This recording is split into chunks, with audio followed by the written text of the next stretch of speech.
الرحیم۔ تمام تعریفیں اللہ کے لیے، درود اور سلام محمد اور آل محمد کے لیے۔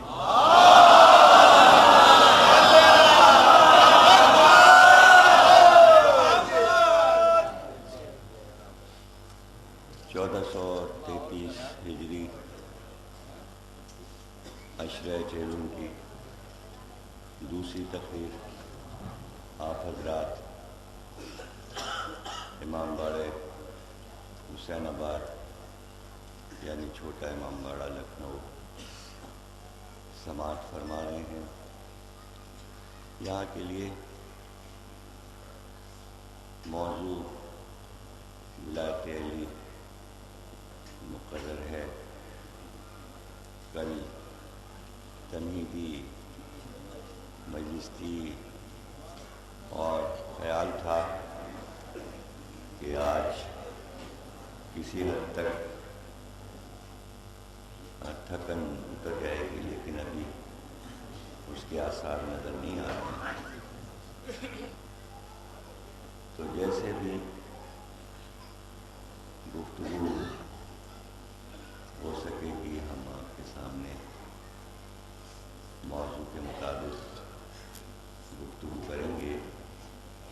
ظاہر ہے کہ لکھنؤ کا مجمع اور خطابت موضوع ہم سب کا پسندیدہ موضوع ہے۔ ولایت علی ہمارے دین کی روح جان سب کچھ ہے، ہمارا ایمان اسی سے برقرار ہے، اسی سے سلامت ہے۔ اب مجلسوں میں ولایت علی موضوع جو رکھا جاتا ہے اس کا مقصد یہ ہوتا ہے کہ ہم اس کے آس پاس ارد گرد جتنے بھی زاویے ہیں ان پر گفتگو کریں کہ ولایت علی کا مقصد کیا ہے، اس کے معنی کیا ہیں اور اس کی ضرورت اس پر کیا ہے۔ تو ولایت علی دراصل اختیار کائنات کا نام ہے، اور ایک ایسا اختیار کہ مادی دنیا میں رہنے والے اور مادی دنیا کو پسند کرنے والے یہ تصور نہیں کر سکتے کہ روحانی حکومت کیا ہوتی ہے، اس لیے کہ وہ دیکھی ہوئی دنیا تخت و تاج ملک و مال اس کے آگے سوچنے کو تیار نہیں ہے۔ یہ تو وہی معرفت والے لوگ ہیں جو دنیا میں اب ماشاءاللہ سے کروڑوں کی تعداد میں ہو چکے ہیں۔ پہلے تو چند تھے لیکن اب کروڑوں ہیں۔ گنتی کے لوگ تھے جو ولایت علی کو جانتے تھے اور مانتے تھے۔ یوں تو ولایت علی کائنات کی ہر مخلوق پر پیش کر دی گئی تھی۔ یہ دوسری بات ہے کہ کچھ لوگ بھول گئے اور ان کو یاد نہ رہا کہ ہم نے رب کے دربار میں دنیا کی خلقت سے پہلے کیا وعدہ کیا تھا۔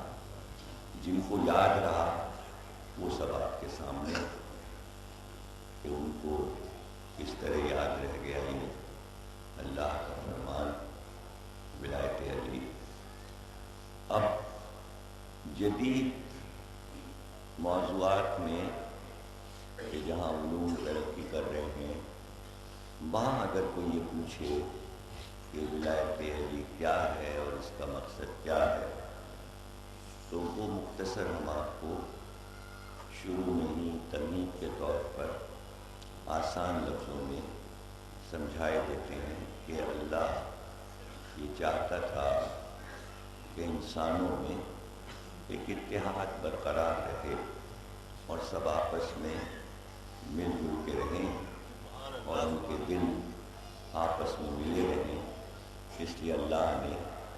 اپنی قضا اور قدر سے یہ طے کیا کہ ہم پیغمبروں کو مقرر کریں اور وہ انسانوں کو یہ بتائیں کہ اللہ ایک ہے۔ ایک کا تصور بتانا انسانوں کو ضروری تھا کہ ایک پر متحد ہو جاؤ اور ایک کے علاوہ کوئی دوسرا خدا نہیں ہے، اور ایک پر متحد ہونا بہت آسان ہے۔ یہی کوشش 1,24,000 انبیاء نے کی، اور خاتم نے تو ظاہر ہے کہ اپنی پوری زندگی میں اس کوشش کو اس طرح زمانے میں پھیلا دیا کہ جو نہیں بھی مانتا وہ بھی مانتا ہے۔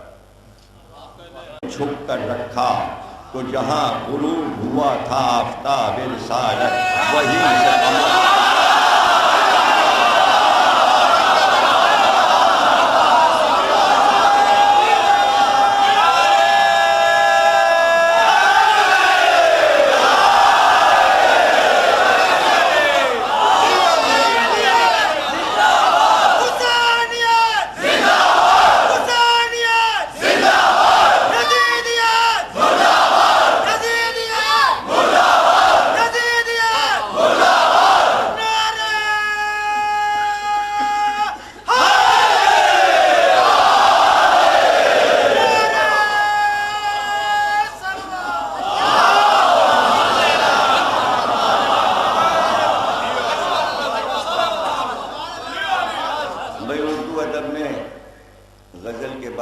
تو میر تقی میر ہیں، لیکن غالب بہت بڑے شاعر ہیں، غالب بہت بڑے شاعر ہیں، اور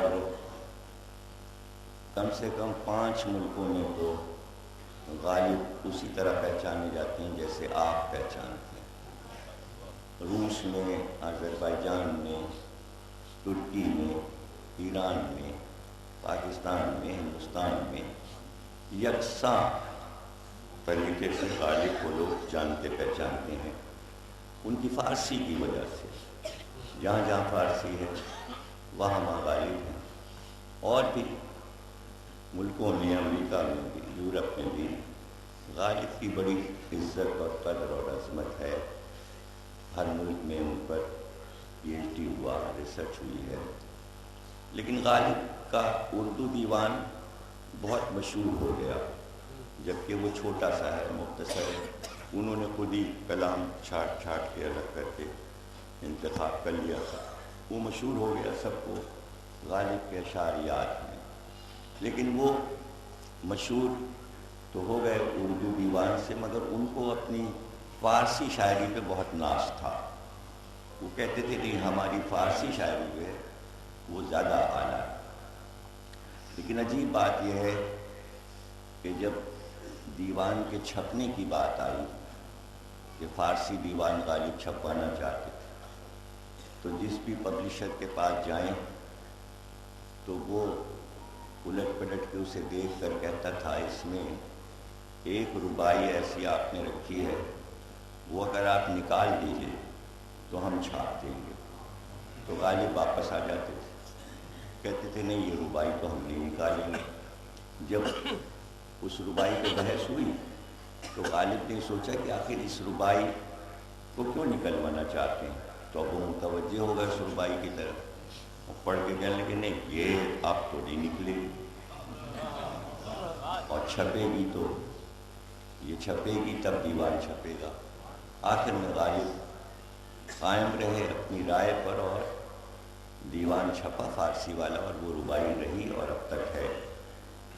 تو وہ رباعی جو تھی، جو غالب کو بہت پسند تھی، وہ ہم سناتے ہیں آپ کو۔ وہ رباعی بہت اچھی ہے غالب کی۔ کہتے ہیں کہ شرط است کہ بہر ضبط آداب و رسول، دین میں ایک شرط ہے، دین میں، مذہب میں ایک شرط ہے کہ اگر تم اچھی باتوں کو قائم رکھنا چاہتے ہو، کہ دین میں اچھی باتیں، اچھی روایت قائم ہو، تو اس کی ایک شرط ہے۔ بغیر شرط کے دین قائم نہیں رہ سکتا۔ اب یہ بعد میں ہم آپ کو بتا دیں گے غالب یہ فکر کہاں سے لیتے تھے۔ اشارہ کر دوں میں کہ نیشا پور کے راستے میں مسلمانوں نے چیخ کر کہا امام کی سواری دیکھ کر کہ دیدار امامت دکھائیے، تو امام رضا نے ہماری کا پردہ غلام سے کہہ کر اٹھوا دیا، اور پھر سب نے کہا لکھوائیے کوئی حدیث، تو امام نے فرمایا یہ حدیث جو میں تمہیں سنا رہا ہوں یہ میں نے اپنے باپ سے سنی، امام موسی کاظم سے۔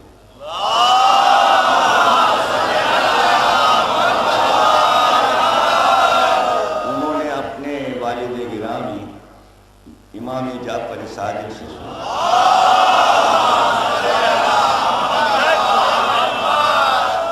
انہوں نے اپنے والد گرامی امام محمد باقر سے سنا،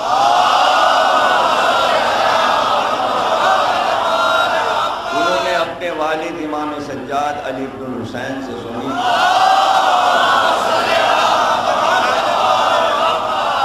انہوں نے اپنے والد حسین ابن علی سے سنی، انہوں نے اپنے بھائی امام اور انہوں نے اپنے والد علی مرتضیٰ سے سنی، اور انہوں نے یہ حدیث سرکار دو عالم سے سنی،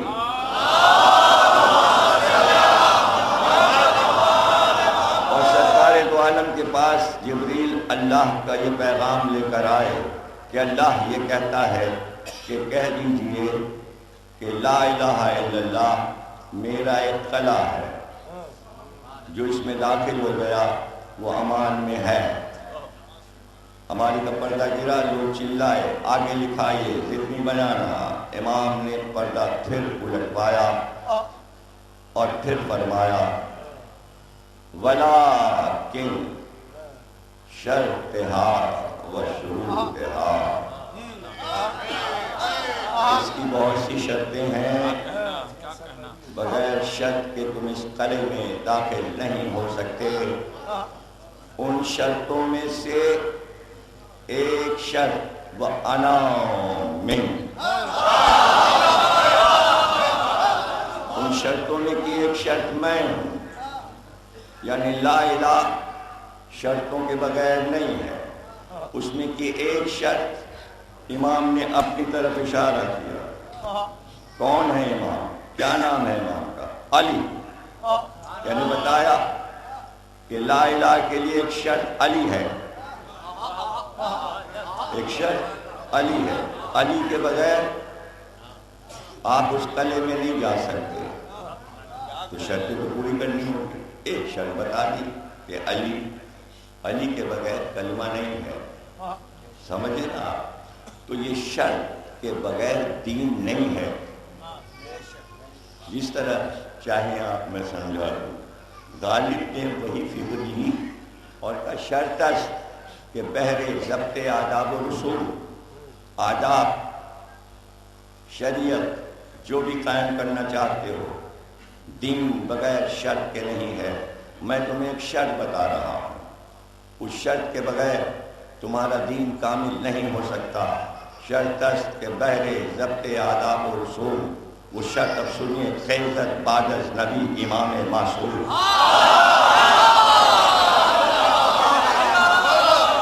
شرط ہے کہ جب نبی جائے تو اس کا جانشین جو آئے وہ معصوم ہو، گناہگار نہ ہو۔ اگر یہ شرط مسلمانوں نے پوری نہیں کی تو ان کے پاس دین نہیں ہے۔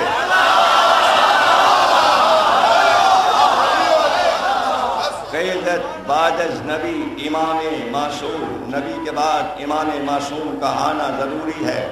دیکھیے عام طور سے شاعری میں یہ ہوتا ہے کہ شاعر اگر کوئی دعویٰ کرتا ہے تو فوراً اس کی دلیل دیتا ہے، ربائی میں بھی ایسا ہی ہوتا ہے، دو شعر شروع کے دعوے کے ہوتے ہیں، بعد کے دو مصرے دلیل کے ہوتے ہیں۔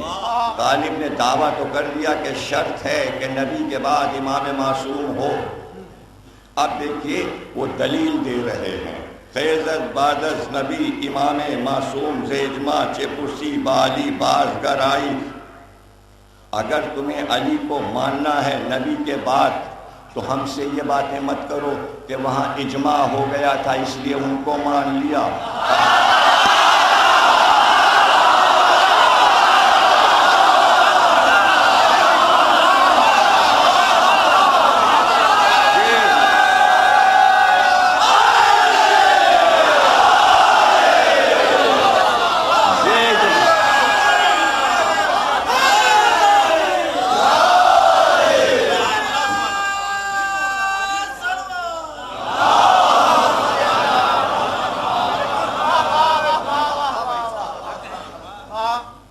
اجماع کی باتیں نہیں کرو.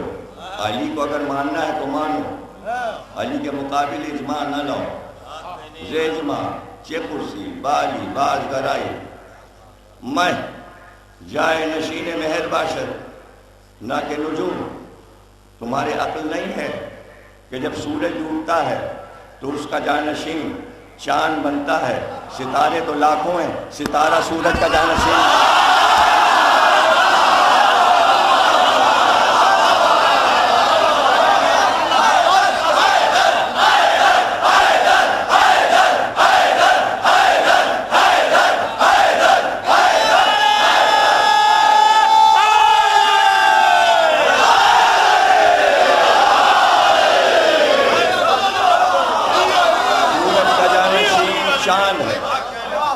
سورج کا جانشین چاند ہے, تارے نہیں. حالانکہ لاکھوں کروڑوں تارے آسمان پر ہیں, لیکن کوئی تارا یہ دعویٰ نہیں کرتا میں سورج کا جانشین ہوں. یہ غالب نے دلیل دے دی, حالانکہ شاعری ہے. پھر میں اپنے موضوع پہ پلٹتا ہوں کہ غالب نے دلیل کہاں سے دی. والشمس والضحاها والقمر اذا تلاها, یعنی ستاروں کا ذکر آیت میں نہیں ہے. جملہ تو سن لیجئے, جملہ تو سن لیجئے. جب آیت میں ستاروں کا ذکر نہیں ہے تو حدیث میں ستاروں کا ذکر کہاں ہے؟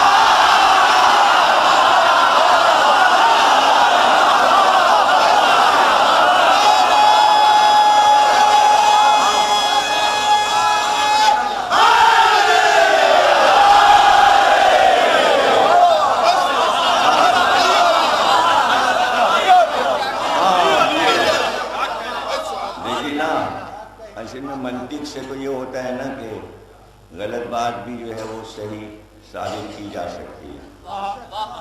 منطقی مسائل اور ہیں. ایک مولانا صاحب گھر میں آئے تو بیوی سے پوچھا آج کیا پکایا ہے؟ وہ غصے میں تو بیٹھی تھی, بھری کوڑک مرغی بنی. کہنے لگی خاک پکایا ہے. کچھ دے کے بھی گئے تھے, کچھ سبزی گوشت کچھ لائے تھے, خاک پکایا. مولا کہا اچھا میں سمجھ گیا آج تم نے گوشت پکایا ہے. وہ اور غصے میں آ گئی. کہنے میں کہہ رہی ہوں خاک پکایا, تم کہہ رہے گوشت پکایا.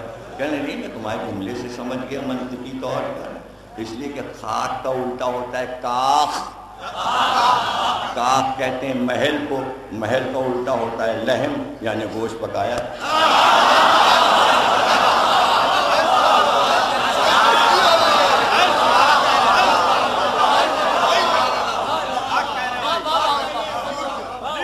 یہ عجیب بات ہے. دیکھیے بیگم جب ضد پہ آ جائے نا شوہر کے خلاف تو اپنی بات منوا لیتی.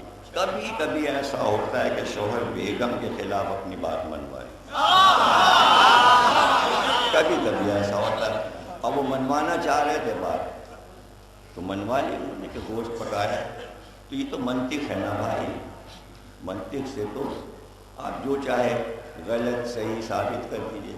حدیث پیغمبر کی قرآن کی آیت پہ پرکھی جاتی ہے, اگر قرآن میں ہے تو صحیح. اب ظاہر ہے کہ حدیث ہے کہ بھائی ستارے ہیں یہ سب, کسی ایک کے پیچھے چلے جانا دین مل جائے گا. لیکن دوسری حدیث بھی رسول کی تھی کہ میرے اہل بیت مثل سفینہ نوح ہیں. اب جو سفینے میں آ گیا وہ نجات پائے گا۔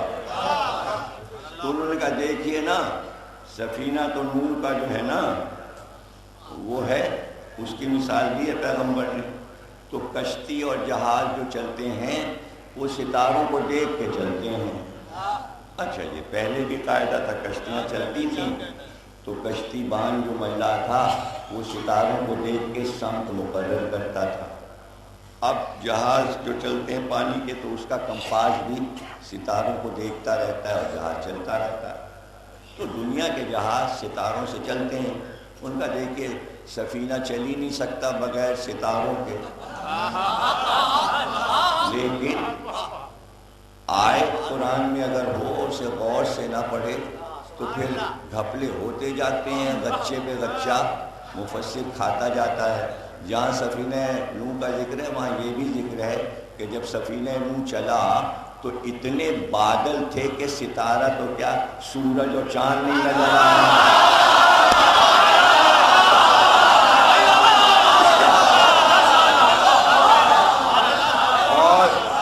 اللہ نے صاف بات کہہ دی کہ نوح تمہاری کشتی ہماری نگرانی میں چل رہی، ہماری نگرانی میں چل رہی۔ تو نوح کی کشتی ستاروں کے سہارے نہیں چلی بلکہ اللہ کی نگرانی میں چلی۔ تو اہل بیت وہ سفینہ ہیں کہ جو ستاروں کے بغیر چل رہا ہے، اور جس سفینے میں چاند سورج بیٹھے ہوں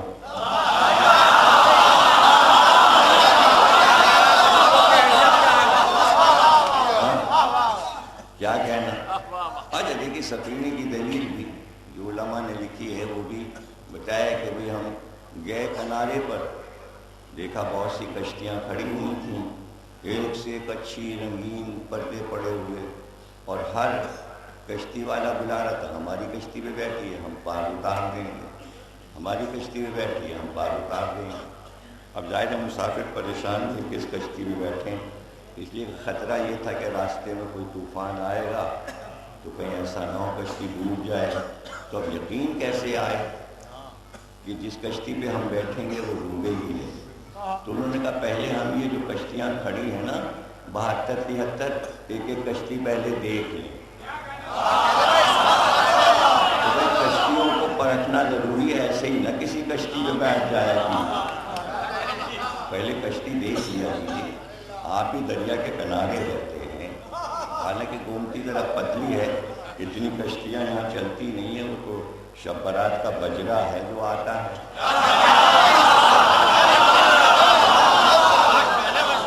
وہ بھی شبیہ ہے، نجات کے سفینے کی شبیہ ہے۔ لکھنؤ والوں نے تو وہ کمال کیے ہیں کہ اگر اس پہ اشرا پڑھا جائے تو زیادہ مزہ آئے، مگر اب ظاہر ہے جو موضوع دیے گئے اسی پہ پڑھ رہے ہیں، تو یہ بجرا بھی ایک ایجاد ہے اور کہاں سے چلا اور کیسے آیا یہ بھی پڑھنا چاہیے کہ لکھنؤ میں یہ بجرا آتا کہاں سے اور جاتا کہاں ہے،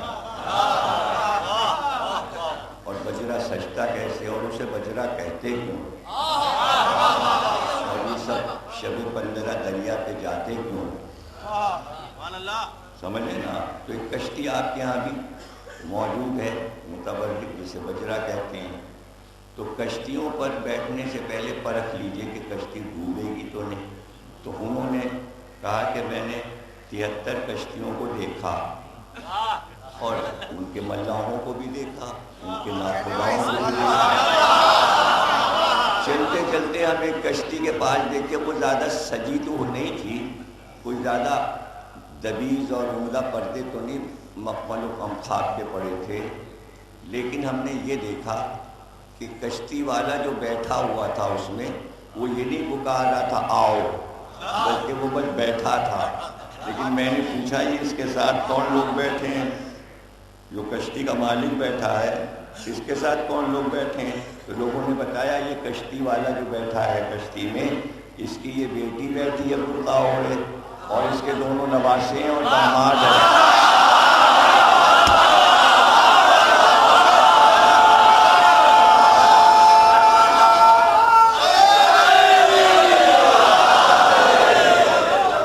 کھڑے کھڑے انہوں نے فیصلہ کیا اور بتایا، انہوں نے کہا بھائی ہم تو اسی کشتی میں بیٹھیں گے۔ سب لوگ پوچھنے لگے بھائی یہ کشتی آپ نے کیوں پسند کی؟ کہنے لگے اس لیے پسند کی کہ یہ ڈوبے گی نہیں۔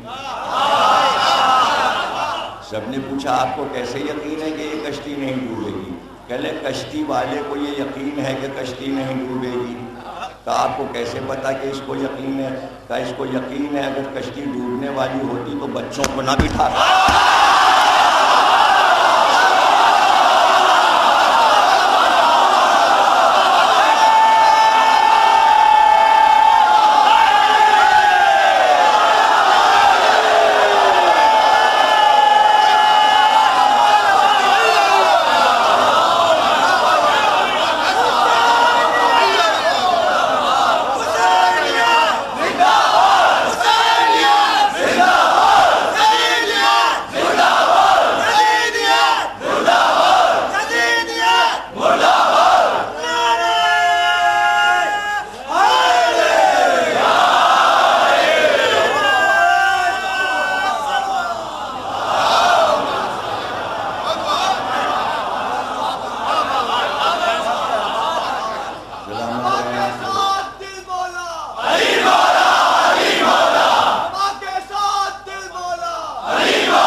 پاکستان میں آپ چلے جائیے وہ سارے وہیں کے پڑھے اور سیکھے ہوئے تھے۔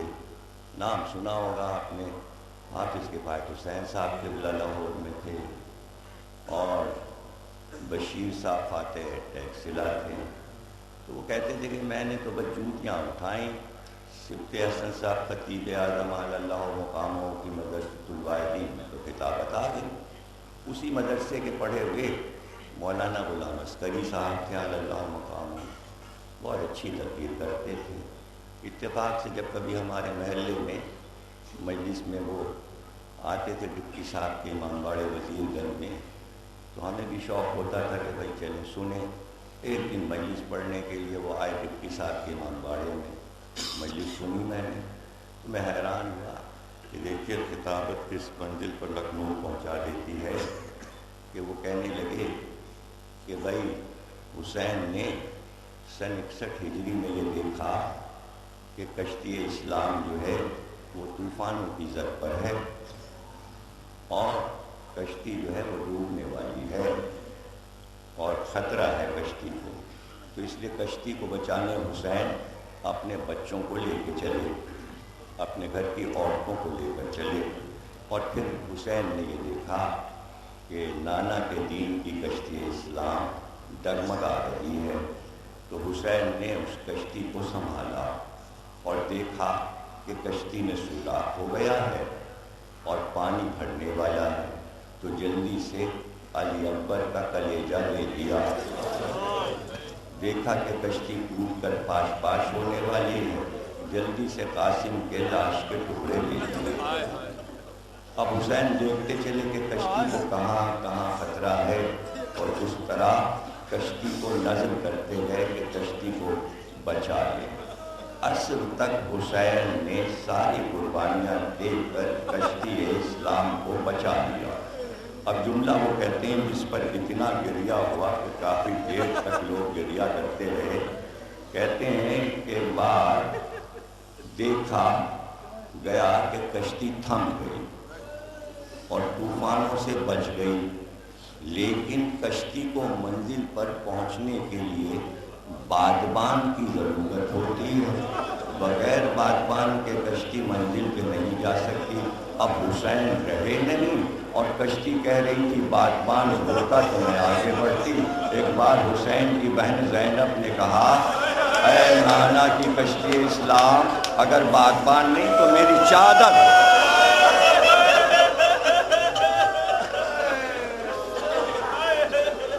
میری چادر۔ اللہ اکبر، آپ کی آوازیں بلند ہو گئی اور ذکر بھی تمام ہوا۔ انشاءاللہ کل پھر یہیں سے گفتگو کریں گے۔ یہ وہ دن ہیں جو قیامت کے دن ہیں۔ یہ سفر کا مہینہ، میں کیا جملہ کروں، یہ سفر کا مہینہ زینب کو سفر میں کٹ گیا،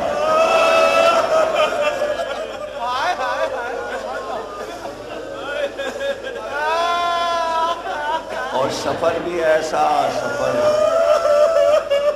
اذیتناک سفر، اور یہ سفر تو عصر عاشور کے بعد شروع ہوا ہے بھائی۔ زینب شہزادی ہماری تو 6 مہینے سے سفر میں ہے۔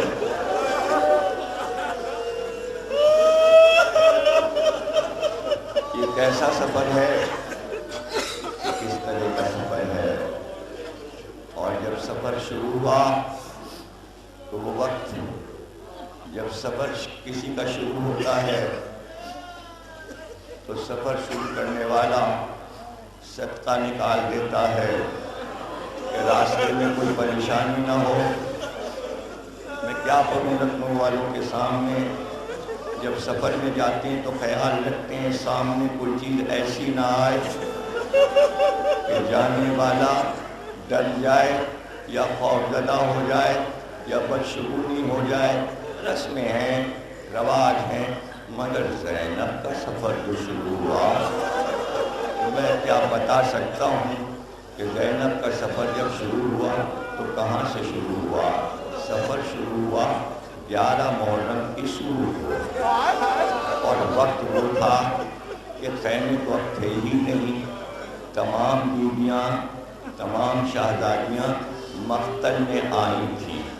زینب کا سفر مقتل سے شروع ہوا، زینب کا سفر مقتل سے شروع ہوا۔ منظر یہ تھا، لکھنے والوں نے، ہدیہ ابن اسیر نے بھی لکھا، اور دل کو دہلاتا ہے یہ لمحہ کہ جب بیویاں مقتل میں آئیں، کہتے ہیں ایسا شور گریہ کا کبھی سنا نہیں گیا، اور 11 محرم تک ابھی کسی شہید کا سر کٹا نہیں تھا۔ حسین کا سر تو عصر عاشور میں کٹ گیا تھا، لیکن ابھی سب لاشیں پڑی تھیں۔ کہتے ہیں بیویاں جو مقتل میں آئیں، شاید تقریر میں ختم ہو جائے گی، میں آگے نہیں پڑھ پاؤں گا۔ بیویاں جو مقتل میں آئیں تو اپنے اپنے وارث کے لاشوں کو دیکھا، اور ہر بیوی نے ایک ایک لاشے کو اٹھا کر کسی کا سر اپنے زانوں پہ رکھا، اور وہ بین تھے اور وہ پیار کی باتیں تھیں۔ لکھنے والا ایران کا آیت اللہ ہے، اور سوگنامہ کربلا کتاب کا نام ہے۔ لکھنے والا بہت بڑا عالم ہے ایران کا، اسی کے جملے دہرا رہا ہوں مقتل سے۔ وہ کہتے ہیں ام لیلہ آئیں اور علی اکبر کا سر اٹھا کر اپنے زانوں پہ رکھ لیا۔ جب تمام بیویاں اپنے بچوں کی لاشوں پہ پہنچ گئیں تو میرے ساتھ نے حکم دیا شمر کو، اب جا کر سب کے سر کاٹنا شروع کرو، اور سب کے سر کاٹ کر نیزے پہ بلند کرو۔ جب اشقیاء تلواریں لے کر آئے اور ایک ایک شہید کا سر کاٹنا شروع کیا تو شمر کا بیان ہے کہ جب میں تلوار لے کر علی اکبر کی لاش کے پاس آیا تو ایک بار ام لیلا علی اکبر کی لاش پہ جھک گئی اور بے اختیار اپنی گردن علی اکبر کی گردن پہ رکھا اور کہا میرے لال کا سر نہ کاٹ، ماں کا گلا کاٹ لے۔ علی اکبر کا سر، کہتے ہیں ماں کی گود میں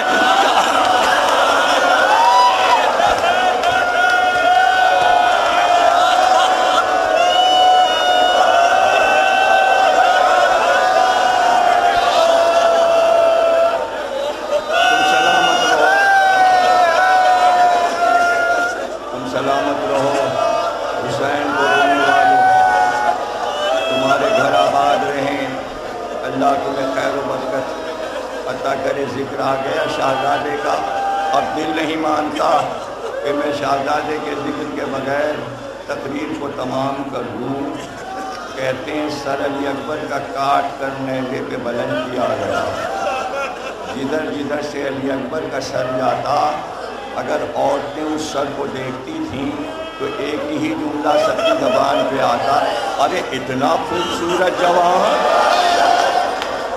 ارے اتنا خوبصورت جوان۔ وہ کون تھا، وہ کون ظالم تھا جس نے اتنے خوبصورت جوان کا سر کاٹا؟ اسی میں ایک عورت یہ کہنے لگی، سر کو دیکھ کر جو تماشا دیکھنے عورتیں آئی تھیں، ایک عورت نے کہا کاش جب اس بچے کا سر کٹا ہو تو اس کی ماں مر چکی ہو، اس کی ماں مر گئی ہو۔ اسی وقت ناکے سے آواز آئی، یہ میرے لال کا سر ہے، ماں زندہ ہے، ماں زندہ ہے۔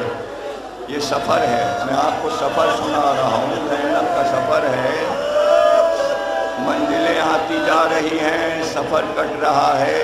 ایک منزل ایسی آئی کہ پتہ چلا کہ عیسائیوں کی بستی میں سب نے یہ طے کیا ہے کہ حملہ کر کے سروں کو چھین لیں گے اور دفن کریں گے، اور جو بیویاں اسیر ہیں ان کے لیے چادریں لے کر جائیں گے۔ تو شمر نے حکم دیا کہ کہیں حملہ کر کے یہ سر نہ چھین لیں، اس لیے نیزوں سے سروں کو اتار کر صندوق میں بند کر کے تالا لگا دو، اور ہم یہاں سے جلدی نکل چلیں، اگلی منزل پر ہم صندوق سے سروں کو نکال کر پھر نیزے پہ بلند کریں گے۔ سب سر نیزے سے اتار لیے گئے اور صندوق میں رکھ کر تالے لگا دیے گئے۔ جب اگلی منزل آئی، شیخ نے کہا صندوق کو کھولو، لیکن جب حسین کا وہ سر جس صندوق میں تھا جب اس کو کھولا گیا تو اس میں حسین کا سر نہیں تھا، اس میں حسین کا سر نہیں تھا۔ بس یہ تقریر کا آخری جملہ اب میں پڑھ نہیں پاؤں گا۔ کہتے ہیں ایک بار شمر تازیانہ لے کر سید سجاد کے پاس آیا، سید سجاد کے پاس آیا۔ میں یہ نہیں بتا پاؤں گا کہ سید سجاد پر کیا گزری اور شمر نے کیا کیا، لیکن میں سید سجاد کا ایک جملہ آپ کو سنائے دیتا ہوں کہ ایک بار ایک درد بھری آواز آئی کہ ارے کیوں مارتا ہے، ارے کیوں تازیانے مارتا ہے، ارے کیا تجھے میرے بابا کے سر کی تلاش ہے، مل جائے گا۔ ارے وہ صندوق جس میں علی اکبر کا سر رکھا ہے اس کو کھول۔ اب جو وہ صندوق کھولا گیا جس میں علی اکبر کا سر رکھا تھا تو سب نے دیکھا کہ علی اکبر کے رخسار پر حسین کا رخسار تھا، اور آواز آ رہی تھی میرے لال